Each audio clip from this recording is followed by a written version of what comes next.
Turma, de agora em diante a gente vai dialogar sobre os critérios de falhas de uniões parafusadas. Quer dizer, dialogar não é a palavra certa, né? Porque eu tô aqui sozinho em casa e só tem uma pessoa falando. E no caso, essa pessoa falando sou eu. Até o presente momento, a gente já examinou minuciosamente as diferenças conceituais e físicas entre os três tipos de casos de solicitação. E quando do início do curso, eu anunciei a divisão com a qual a gente exploraria o conteúdo. A divisão de temas foi executada da seguinte forma. No tópico 3, onde a gente está agora, perscrutaríamos o caso 1 de solicitação. Nossa, agora exagerei, hein? Perscrutar é uma palavra nobre, hein? Digna de ser usada aqui no canal FD. Eu comecei a aula bem, hein? Na sequência, teremos o tópico 4, onde a gente vai pesquisar o comportamento de juntas sujeitas ao caso 2 de solicitação. E, ao término da nossa peregrinação com vistas a compreender esse universo de uniões de superfícies obtidas através de parafusos, nós teremos o tópico 5 do curso. Tópico esse no qual nós indagaremos os acontecimentos atinentes ao caso 3 de solicitação. Aqui, falando desse jeito, eu tô pronto para discursar na ONU, né? Legal demais, eu tô aqui no aguardo do convite. Já imaginou eu lá no púlpitum, que diga-se de passagem, né? Púlpitum em latim significa palco ou plataforma. Então vocês já imaginaram eu lá explicando como é que a gente monta uma cama através de parafusos de fixação passantes? Chique demais. E não vai ficar com invejinha não, hein? Porque aqui você vai ter que me aplaudir, meu amigo. Não tem como fugir. Quanto mais rápido você aceitar, menor será a sua dor. Acredita em mim. Olha só, a aula de hoje versa sobre os critérios de falha de juntas parafusadas sujeitas a cargas operacionais do caso 1 e 2. E é claro, quando a gente for estudar o caso 3, o que vai acontecer no tópico 5, eu vou apresentar os critérios de falha específicos para uniões parafusadas sujeitas a cargas transversais. Ô, turma, os critérios de falhas de uniões parafusadas sobre o caso 3 são sensivelmente diferentes dos casos 1 e 2. Só que você vai me perguntar o seguinte, por que eu vou apresentar os critérios de falha para os casos 1 e 2 agora, sendo que a nossa trajetória ainda não interseccionou o tópico 4 do curso, que é o tópico direcionado ao estudo do caso 2 de solicitação? Te explico isso rapidinho. É o seguinte, isso vai acontecer porque os critérios de falha para a carga axial são os mesmos, independente se essa carga aplicada tem caráter simétrico ou não.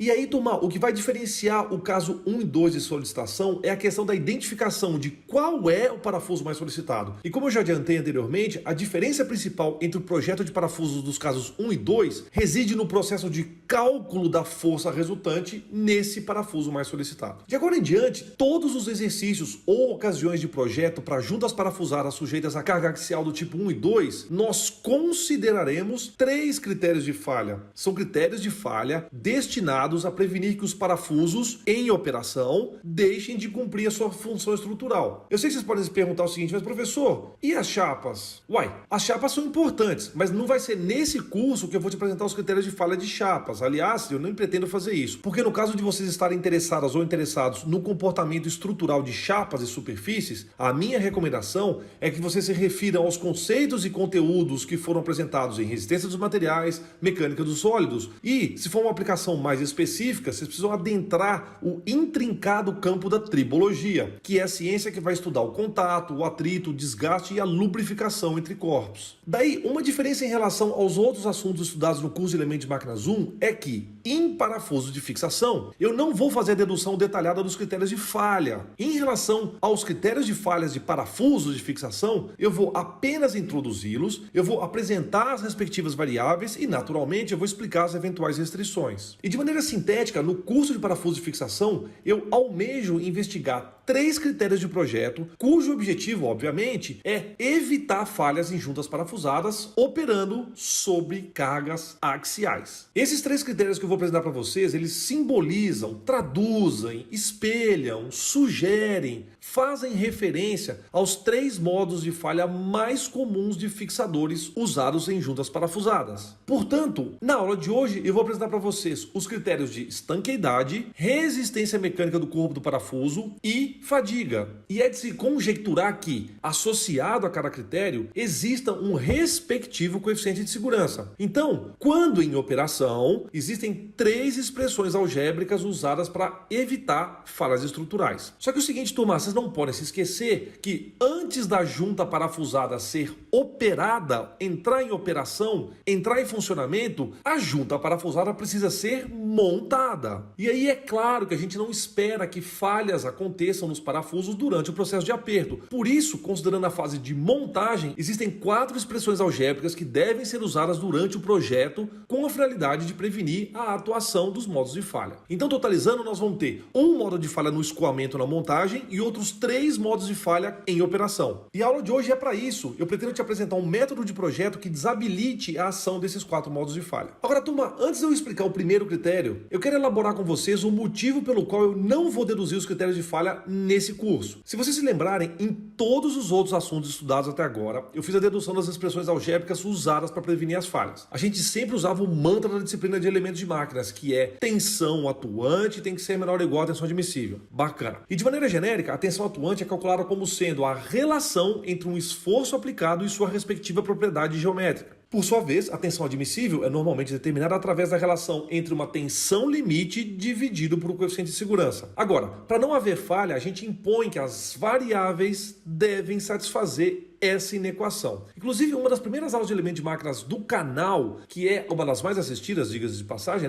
trata desse assunto. E como a gente está muito avançado no curso, eu não preciso e não vou explicar para vocês tudo isso de novo. Eu já posso mostrar direto para vocês que, genericamente, essas são as possibilidades. E aí, turma, o que aconteceu ao longo do nosso curso é que em cada situação de projeto, eu treinei vocês a identificarem qual é a natureza da tensão causada pelo esforço e também identificar qual que é a propriedade geométrica que resiste a esse esforço, porque cada componente pode estar sujeito a quaisquer desses esforços mostrados aí. Agora, se a gente particularizar para o caso de juntas parafusadas sujeitas à carga axial, a gente consegue reduzir drasticamente o formato dos critérios de falha. Porque, como eu disse no início dessa aula, nós faremos o tratamento matemático somente dos parafusos.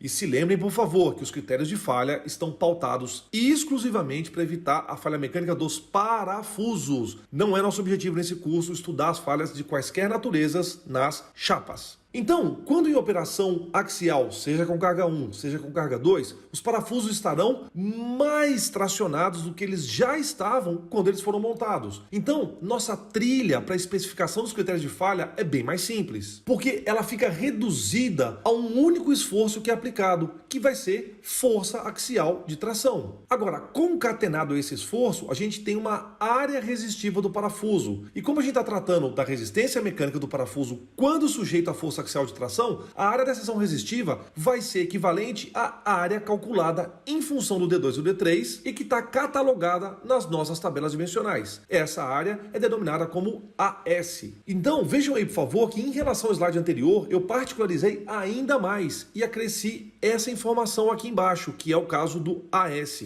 Portanto, turma, em termos de projeto de parafuso de fixação utilizados em juntas parafusadas, nós vamos remeter os critérios de falha à área da seção resistiva do fixador. Então, turma, o critério de seleção e especificação, de agora em diante, vai ser o AS e ele vai sair através dessas fórmulas. Se a gente analisar bem, quando os cálculos forem feitos, esta variável AS virá para cá. Então nós vamos ter uma expressão matemática que vai dizer o seguinte, que a área da seção resistiva deve ser maior ou igual a alguma coisa que vai aparecer aqui no lado direito da inequação. Esse vai ser o formato dos critérios de falha de parafusos de fixação. Agora, turma, olhando para o lado direito da inequação, que contém a tensão admissível, a gente vai conseguir distinguir os 4 modos de falha aos quais as juntas parafusadas estão sujeitas.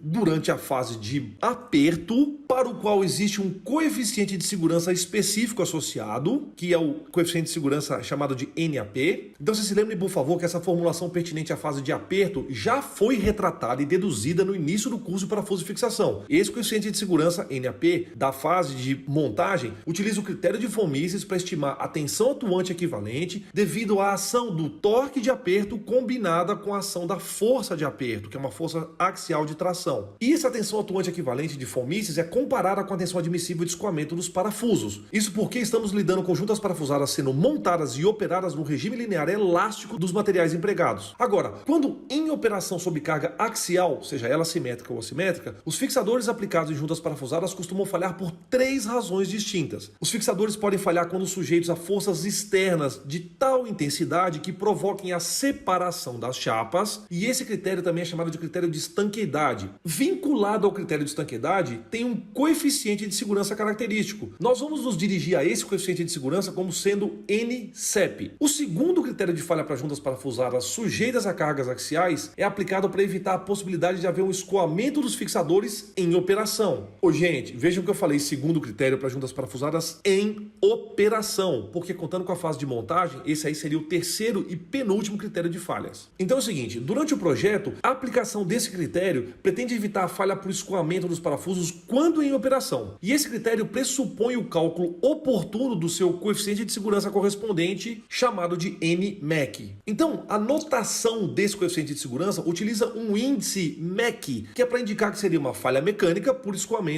quando o parafuso está em operação. E por fim, usaremos um critério de falha inerente aos problemas estruturais causados pelo enfraquecimento do material do parafuso em decorrência da alternância dos carregamentos. E esse é um modo de falha responsável pela maior quantidade de falhas em componentes mecânicos usados no campo da engenharia mecânica, que é o fenômeno de falha de fadiga. E, como esperado, nosso método de cálculo vai incorporar um coeficiente de segurança que seja congruente a esse modo de falha. E nós vamos denotar esse coeficiente de segurança, cuja função primária é evitar a fadiga, de NF. Ô, gente, é muito importante nós fazermos um mapeamento visual para que vocês entendam a estratagema que a gente vai utilizar nos projetos. Agora, na próxima videoaula, eu pretendo apresentar os 3 critérios de falha de juntas parafusadas sujeitas à carga axial. Por isso, a próxima aula vai se limitar a esses 3 critérios. Eu pretendo começar a próxima aula pelo módulo de falha de separação das chapas, depois eu vou abordar com vocês o escoamento em operação do parafuso e vou finalizar apresentando o critério de falha de fadiga. Então, já já retomamos esse assunto.